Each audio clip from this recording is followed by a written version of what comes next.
G'day friends and fans, welcome to Dave Talk Stuff Ukraine War Update for the 3rd of December 2025. Now before I begin, I'd like to thank everybody for coming. Really appreciate it. And the news, of course, is not good for anybody. There seems to be a lot of people who have so wrapped themselves in this war that they have believed the mainstream media, they've believed the hype, they believe the cope, and they just don't want to be told. This is not a Russian source. This is the battle reports but primarily these are from the Ukraine Ministry of Defense. I don't know why people cannot accept that it is easy to just say fake news, but that you didn't even watch the video, mate. Russia launched 111 drones overnight. Ukraine finally just said, right, here's the raw numbers. We're not going to make claims how many we shot down. We're not going to tell you what was hit. They don't tell us anything of any real consequence. So how can you say fake news when there is fragments of news? But there is clear points of contact marked out. The maps, I try to remember as much as I can. Russia hasn't made many advances in the buffer zones here in the north. Now they hit this area yesterday. Is this old or new? This is old. Some of these are old stories. They don't update all the time. But what we do have is fighting in Kupiansk. Actually, most of Kupiansk is fallen to the Russians. There's a little bit that has not. Where it comes into, on the other side of this, but see, a lot of these places, they're just a little bit of the overall picture. There's Yelivny, and this is actually Kupiansk Volozhny, which is, Kupiansk is just the outskirts of, it's just one suburb out of the entire town. It seems that if I am not so precise to the nanometer, some people flip out. And I know Russia isn't occupying the entire territory because I'm the one showing you. But for some reason, people seem to want to get on their high horse and have their 2 minutes of rage or hate or whatever you want to call it, Orwellian rage. I'm just bringing you the news. Russia's made a little bit of advances here, but there's still this corner. I think, 2 years now it's held out? Maybe longer. In other areas, this is maybe, 3 to 6 months after expanding out. Russia is, again, now this would be because Ukrainians don't have trenches every metre. No, they can't dig them all, but they definitely prepared some defences. Although Russia broke through their lines here, they haven't continued further past. Because it's about supplies, about their flanks. The further you go from your supply lines, the more you can be exposed on your flanks. Remember, Russia defeated Napoleon by attacking the flanks and supply lines. Russia defeated Germany by first stopping their army with a huge, overwhelming force, which cost them millions of lives. But once they fought Germany to a standstill, they still had enough manpower to attack their flanks and supply lines. Though it was predominantly American bombers it was predominantly American and British bombers based in Egypt, bombing Yugoslavia, that cut the supply lines for the Germans to Russia. But Russia says, no, you didn't help us. Well, actually, America did a lot more than you admit. Even today, they don't want to admit the full extent of American aid. But there's no doubt that there is a lot of tactics that Russia is using that date back to World War II, but they definitely flanking maneuvers were first used en masse warfare by Alexander, although there is probable evidence that it was actually the Trojan Wars, but we don't have much from that. But here we have a little bit of nothing to report, although some people are reporting Seversk as being surrounded. That is not true. The Russians did try to come round from the north, but as you can see, they have not succeeded. They've tried to come up from the south. They only had a moderate success and were stopped here. There is bad and good news on either side. No one is overwhelmingly winning, and Ukraine is not overwhelmingly losing. They are holding on, primarily by the skin of their teeth,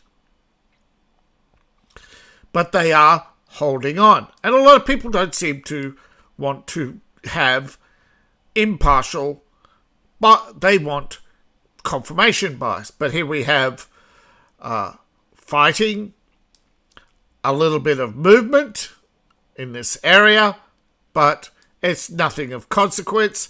Fighting here with nothing of consequence. Fighting here, though the Russian lines are held back here, Russians have come down. They have made it all the way to Konsk before. They have dug in at Konsk. Now, the weather today is dreadful in Ukraine. Light rain, very low temperatures, near freezing most of the time. The daytime temperatures are barely different from nighttime. Most of the day is dull and grey. It is low visibility. A lot of the from late evening to early morning, there's a lot of fog, mist. Russia is not able to capitalize as they did last time with the fall of fall of Povozk, where they were able to sneak in under the cover of fog. The Ukrainians are posting guards, realizing that the Russians will come across the fields if they are not assuming now, nor should have they ever assume, that the Russians would go to bed at night. At all. Now, of course, one of the reasons why the Russians were able to sneak into Pokrovsk is they didn't need tanks. They were carrying recoilless guns. Now, a heavy recoilless gun with a 90mm tungsten shell can be just as effective at close range as a artillery at long range.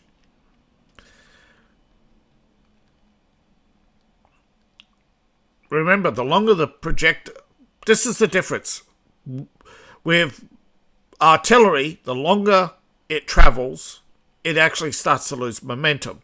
That's why it has limited range.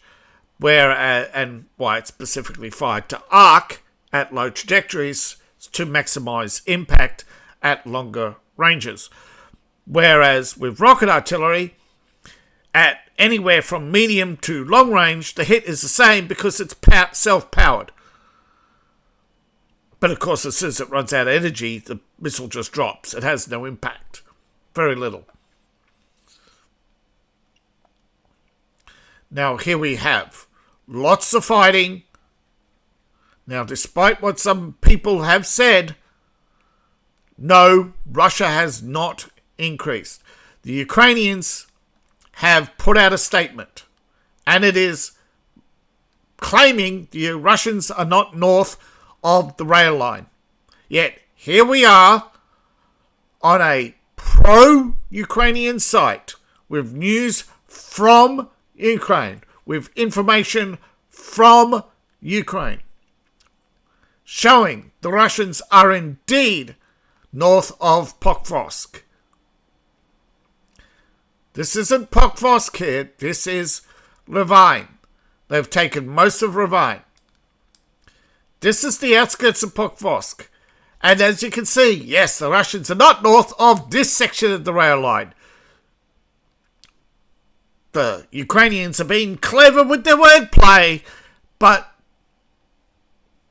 yeah, the Russians are north of Pokrovsk. And again, these are often traps so that the Ukrainians will rush in to preset artillery positions. It's a trick the Russians used often, where they would go silent with their guns and lie in wait.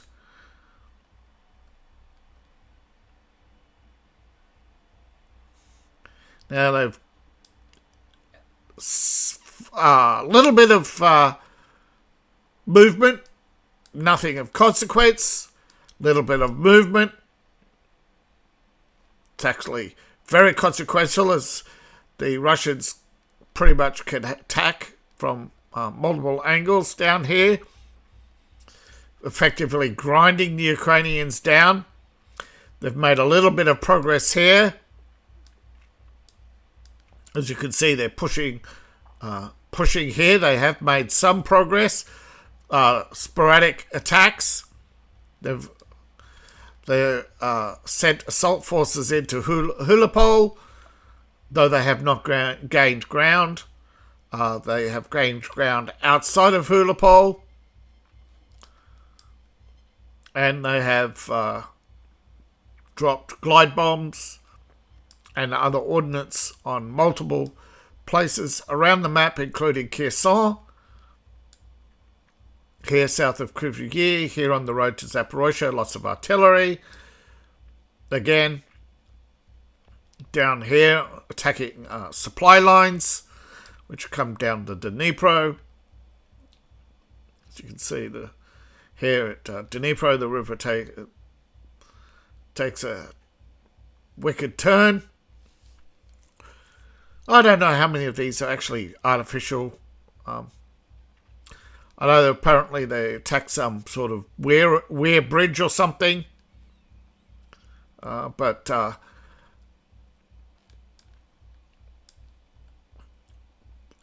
I think most of the time, like attacks out here, the counterintelligence allegedly, again, a British national was allegedly working for intelligence. We will never know. We'll never know. Right? There have been many, many false reports of arrests, but particularly bloggers have gone to Ukraine, have been arrested as Russian spies because they report the truth.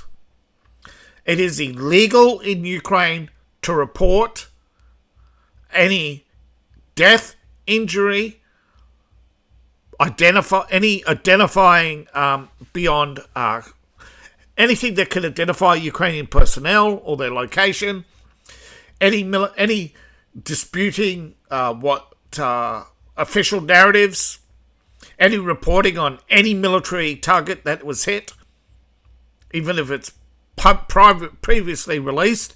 Unless it's cleared by the Ministry of Defence, you cannot publish a blog in Ukraine. Even sporting events have to go through the Ministry of Defence. Anything that paints Ukraine in a bad light is illegal in Ukraine, so you can't criticise anything in Ukraine without getting into trouble. It is insane. Yet if Russia does it, it's evil. But of course it's not fascism when we do it, right? But that is the situation in Ukraine, which people do not want to acknowledge, do not want to admit to, and do not want to hear. They either tune out or never watch anything incomplete. They do only look for confirmation bias, and if you don't confirm their biases within nanoseconds, they are instantly gone because they're the TikTok generation. She's a thought, he's hot, blah, blah, blah, blah, blah, blah. And then you have TikTok syndrome where people are twitching because they need constant influx of new images. Otherwise, their little brain freaks out because their cortex is fried. The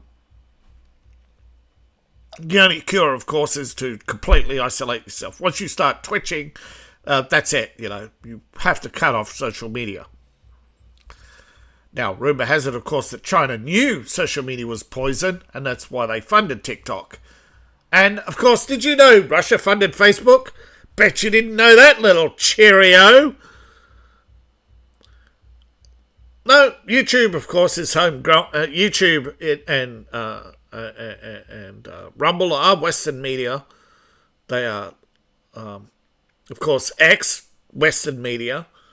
But, yeah, TikTok, Facebook. Zuckerberg got his money off a Russian billionaire. $230 million. Of course, he tell the way he puts out a propaganda film claiming he got $1 million from his parents. Might have, but they took out a loan from Goldman Sachs. And Goldman Sachs actually upped that loan to an investment by Goldman Sachs. Probably one of the more lucrative investments they've ever made. Although there is some dispute about that. And there's some dispute about many things. But there was an article with Zuckerberg and his backers from Russia. I believe one of the reasons why there's so much Russia narratives is because some of the Western investment firms want to move in and take these lucrative investments that Russia made in the West for the last 20 years because they've got no growth. The only way they can report growth. So they create these wars and narratives against Russia. They undermine Syrian oil so that Turkey, in their investments in Turkey, can grow. Folks, there is a theory that all war is theft, and this actually dates back to Alexander the Great and the looting of treasuries by Rome and all the way to World War II, where looting was so common, believed to be so common in wartime. But all of a sudden, the British suddenly found morals, really. Of course, the Kremlin has denied that they have rejected the peace proposal, where in fact Putin has accepted some of the proposals, is ready to continue talking, and Steve Witkoff has spoken to his Ukrainian counterpart, Mr. Eremov, who is on his way to Brussels to talk to the Europeans before he continues on to the US to further negotiate the peace deal. They believe that they have reached some agreements and will continue negotiating the rest. So there are talks and they are continuing.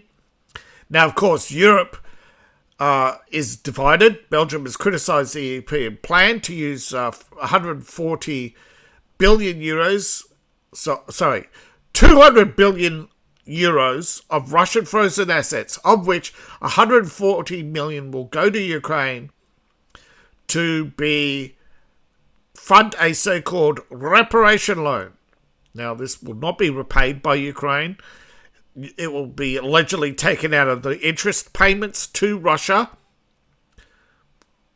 Now, allegedly, what they are planning to do, of course, is sell 200 billion worth of assets to themselves for a sum of 163 billion, and somehow 140 billion of those payments will go to Ukraine.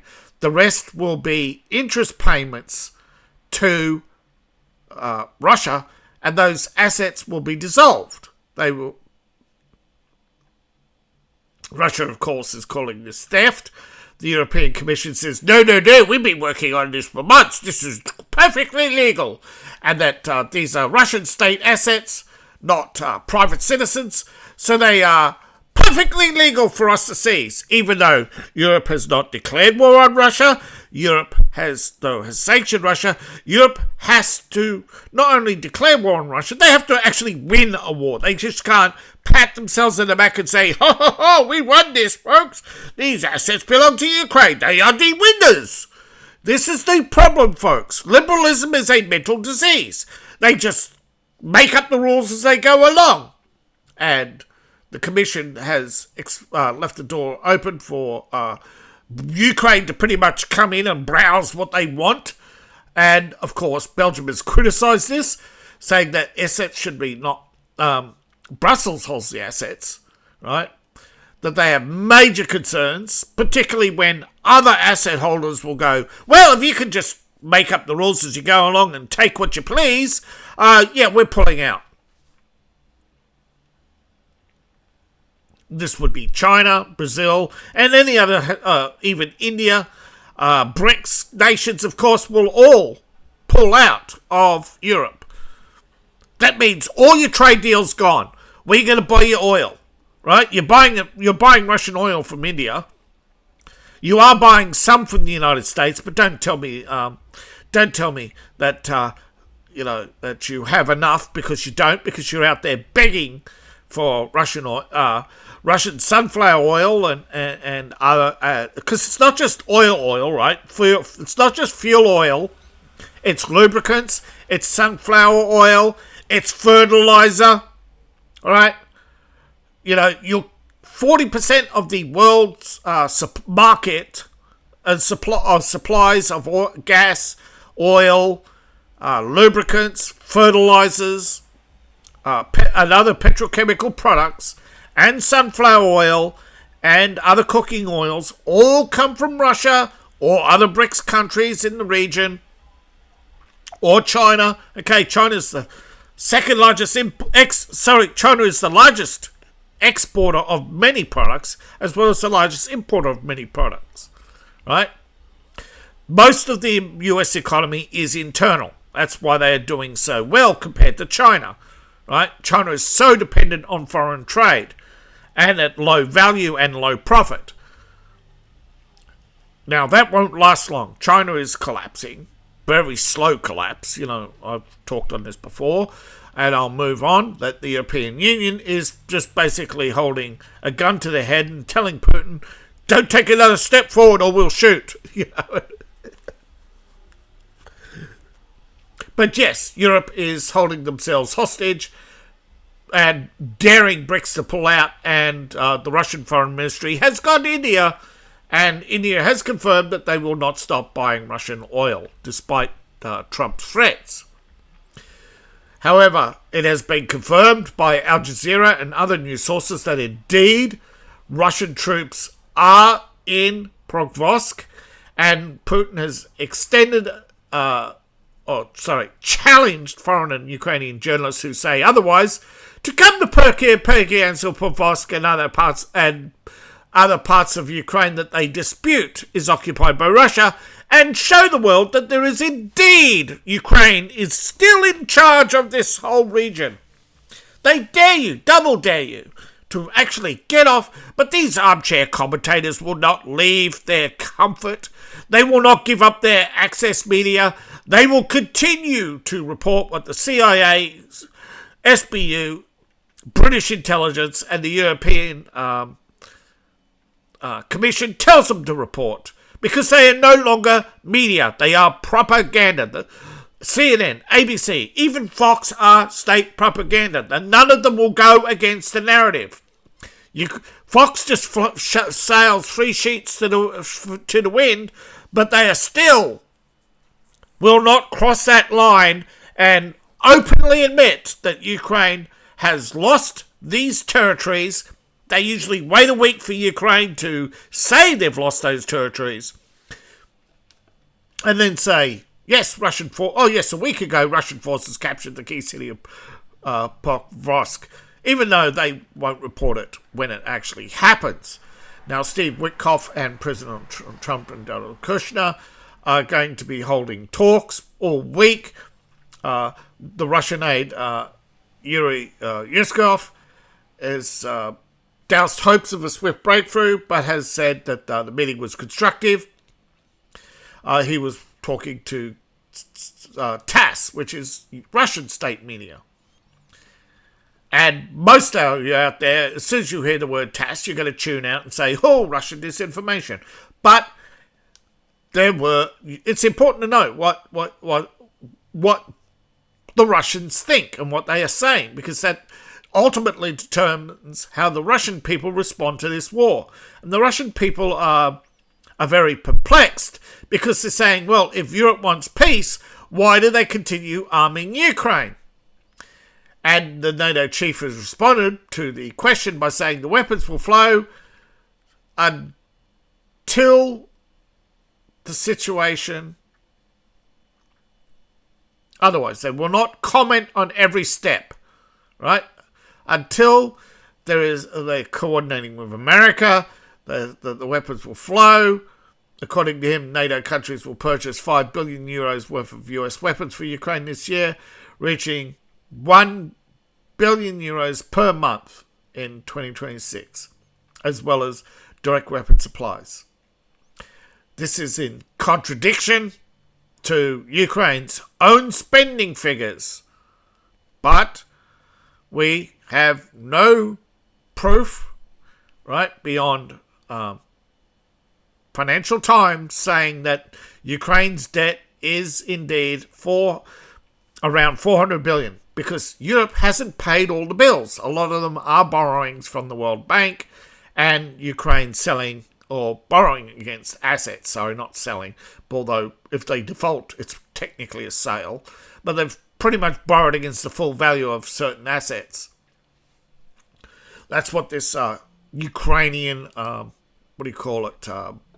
mineral deal is all about. They're pre-selling their minerals and their future, basically, up the river. Because if the value changes, if the value changes a lot, which I doubt, but if it did, it means they're losing a huge future profit. But again, Ukraine can't afford to develop these and must borrow anyway. But according to Yuri Yuskov, there's a vast potential for cooperation between the two parties. Now, he's talking about Russia-US, not Russia-Europe, or Russia-Ukraine.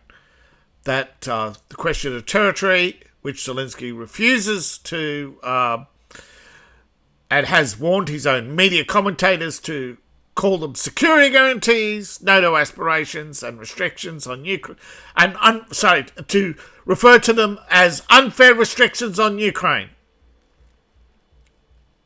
Zelensky's inner circle has been exposed as corrupt, but however,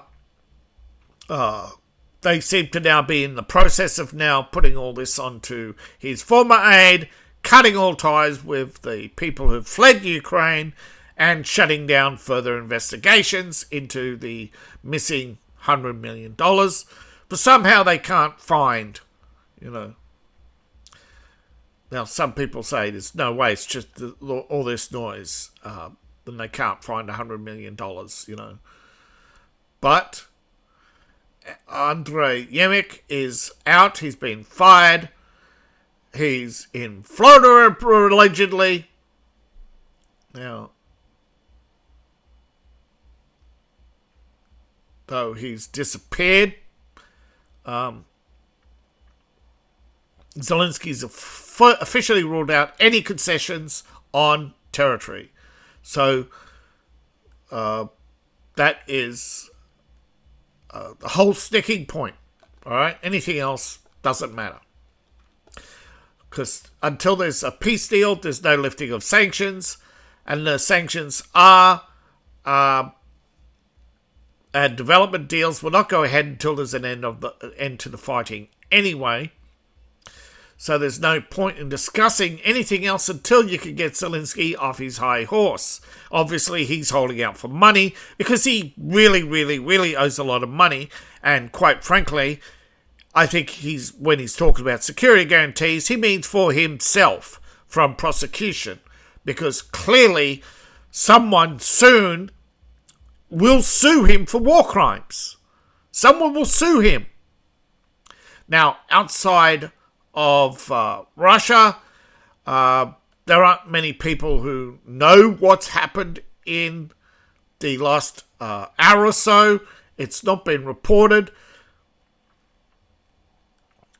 But the American envoy toured Moscow, had a lunch with Putin. They talked for 5 hours. They passed on warm regards to the Russians passed on warm regards to Trump. Only referred to points by there was 2 papers, one with 27 and 4 additional papers which they did not specify. These now marked confidential and are believed to be a construction towards a long-term settlement, as well as a possible Trump-Putin summit. Now, apparently, Trump's delegation had bought some proposals. Now, the Americans revised their peace plan from 28. Now, according to this, it was shortened to 22, but Financial Times is reporting now 19. Again, Russia has not confirmed this. They only said that there is a document with 27 points and 4 additional papers. Now, apparently, there is a proposal that does allocate $100 billion to Ukraine construction under US control through a joint investment fund. These will also envision unfreezing assets to Ukraine and other countries that have been frozen. This is not just about Putin, but about Russian assets around the world and stuff seized by Ukraine. Saying that now,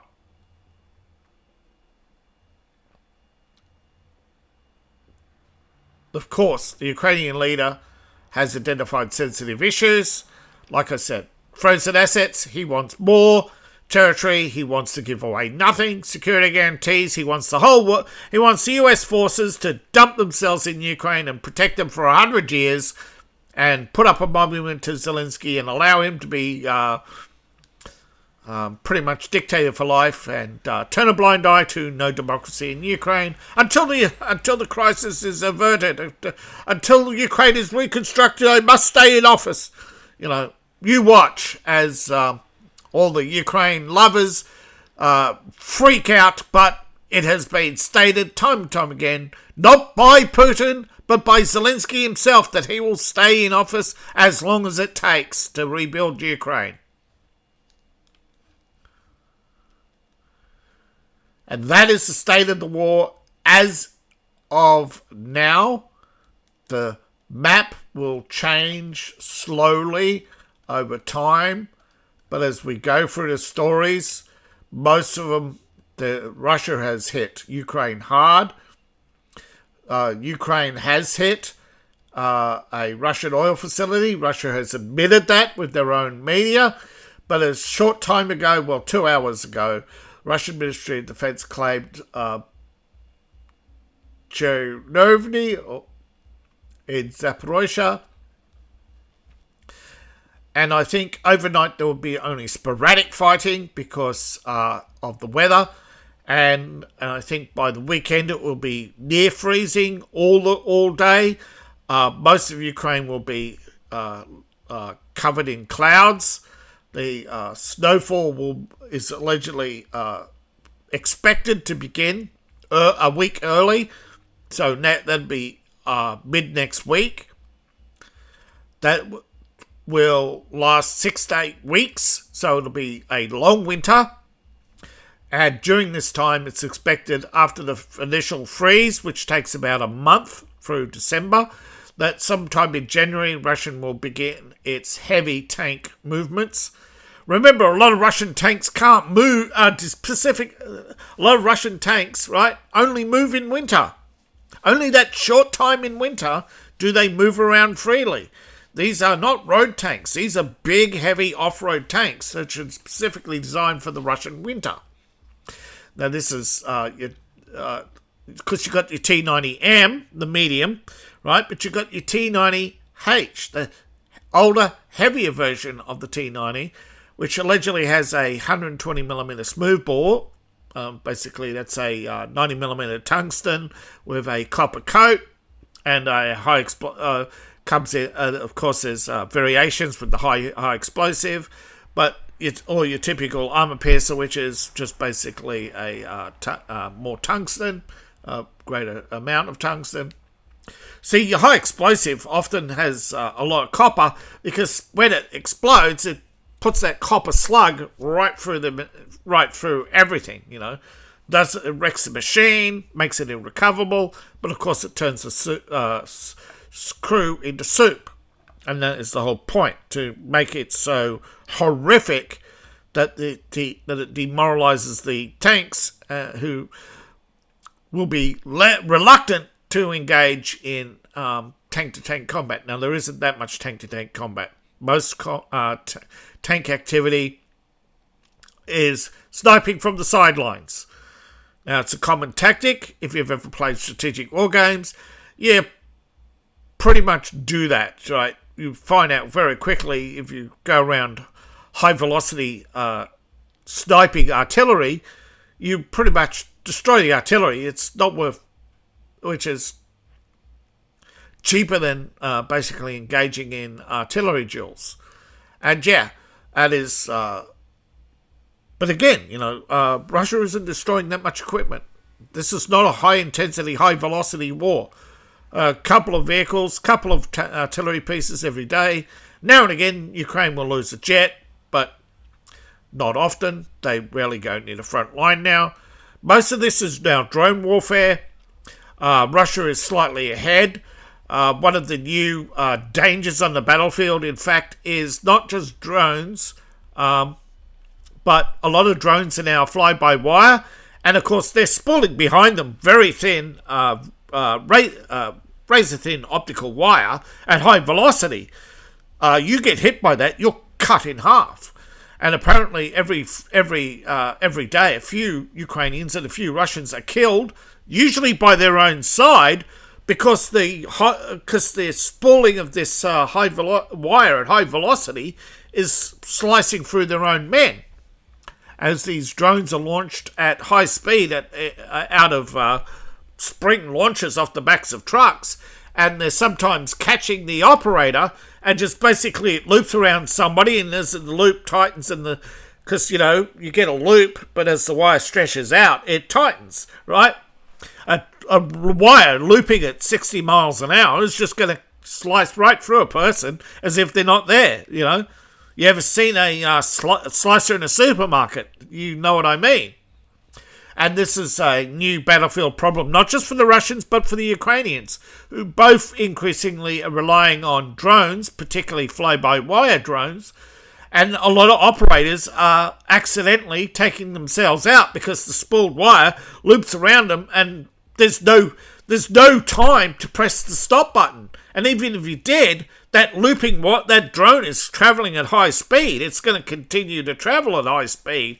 Just because you press stop, it doesn't stop on a dime. It just keeps going anyway, and it'll just pull you right out of the back of the truck and leave you in little neat slices of ham across the field. And again, this is both sides suffering friendly fire casualties, and these Ukraine in particular is looking for electronic warfare and new anti-drone solutions, Both sides are racing to develop third generation of copter drones to travel faster and further and carry a heavier load. The current, there's a drone chassis for tanks. I think the tank drone's up to 150 kilograms, which means they can carry something like a mortar or something, or usually but both Russia and Ukraine are primarily using tank drones as delivery of mortar shells or artillery shells to the front line, but they're also using them to sneak out drones to try and avoid this spooling out problem, where if you get snared by your own spool of wire, because, you know, when it comes out of the machine, this big bundle of wire, right? It's big launcher, just basically catapults the drone into the air. But a lot of the Russians are now using a ballista type launch, where they pull back the big rubber band, put the drone on it, put the spool behind it, step back and pull the pin, so that when the wire spools out, there's very little chance, I wouldn't say no chance, of getting caught up in the spools. But these are all experiments that are ongoing. But Ukraine seems to be getting ahead with, getting drones out using land drones and then launching from those points further away. They're also using more and more relay stations for monitoring their drones, so that Russian artillery can't narrow in on the launch sites. But when it comes to volume, Russia is launching 5 to 10 times the amount of drones and missiles that Ukraine has. Artillery-wise, Russia is firing about 10,000 rounds to Ukraine 6,000 rounds. And Ukrainians are desperately rushing to assemble a new line of defense. And, of course, why haven't they considered? And why isn't the US putting a red line on the table? I think Europe wants them to put a line on the table. But I think the reason why Trump doesn't want to put a line on the table is because if there is a deadline, or if there is a red line on the table, all Ukraine has to do is fight back to that line, let Russia cross it, and then say, look, America, you have to fight for us now. So that is the trap that got America into the Vietnam War, by the way. If you didn't understand or realise what happened, the French general, a socialist and a two-faced rat trader, as well as the Vietnamese general, who was also a two-faced rat trader, both were exposed. The French general resigned in disgrace, but was never formally prosecuted. And, of course, the British spies were never prosecuted. They escaped.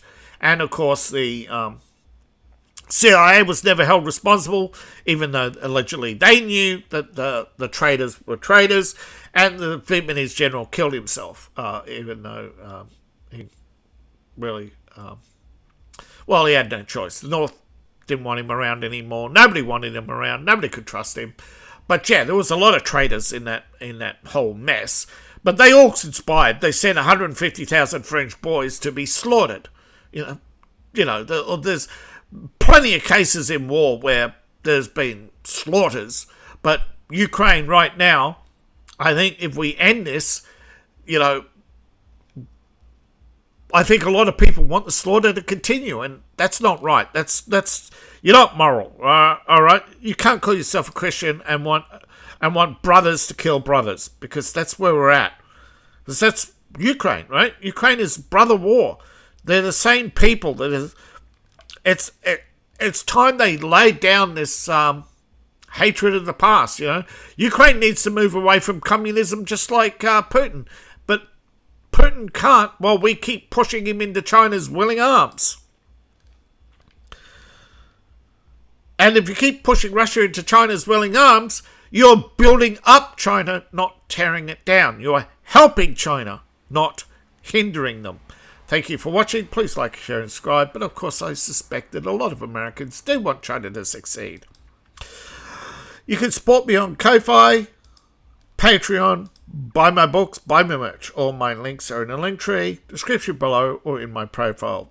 Thank you to Thank you to everybody for watching. See you in the next video, and bye for now.